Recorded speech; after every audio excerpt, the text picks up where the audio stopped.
Before starting off this video, guys, make sure to please like that bell button and subscribe. There's going to be a lot more coming. I'm super excited. It's going to be a super high energy channel. Bam! How to start your own company. Okay, guys? There's three main things that you need to think about first, okay? You got your why, your who cares, and your dinero, money, okay? So really when it comes to the why first is, what kind of problem are you solving for somebody? Is this problem big enough? Is this problem something people would pay for? Is this problem something that people have been asking you specifically for?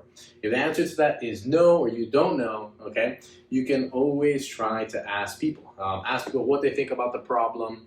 Ask, friends, family members. That's going to be a huge, determining factor. Number two, the why is making sure that you have a skill set for this type of business. So regardless of the business, you might be good at sales, you might be good at marketing, you might be good at operations, or you might be technical. For example, in my business, I used to own a gym. I was big technical and I studied, my personal training license. I, did bodybuilding.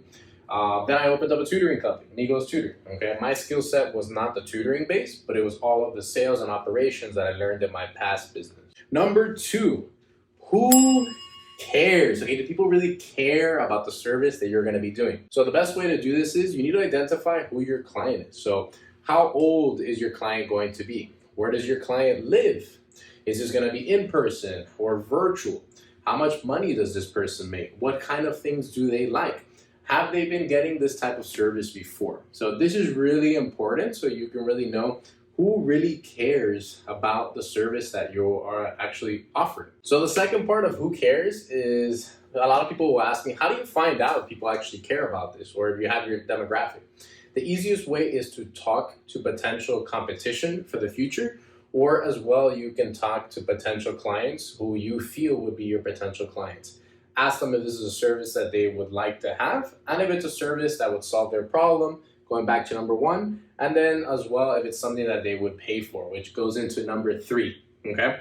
With number three, it's the money. For a service business, it's something that it's low barrier to entry, meaning you can really start a lot of these services as an independent contractor by you actually providing the services. So that's the nice thing about service-based businesses, whether you're doing gardening, whether you're doing tutoring, whether you're doing personal training.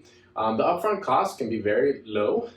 So that's what you want to try to identify first, because obviously we do this for love and joy, but at the end of the day, we're trying to make money. So it also has to add up numbers-wise. So money is very important. So when you are setting up a business, if you're going to get a physical location, you need to take into account, what you're going to be doing for your deposit, your first and last month's rent, equipment cost, any kind of things that you're going to buy for the facility, any kind of marketing material and advertising material you're going to have to advertise your product.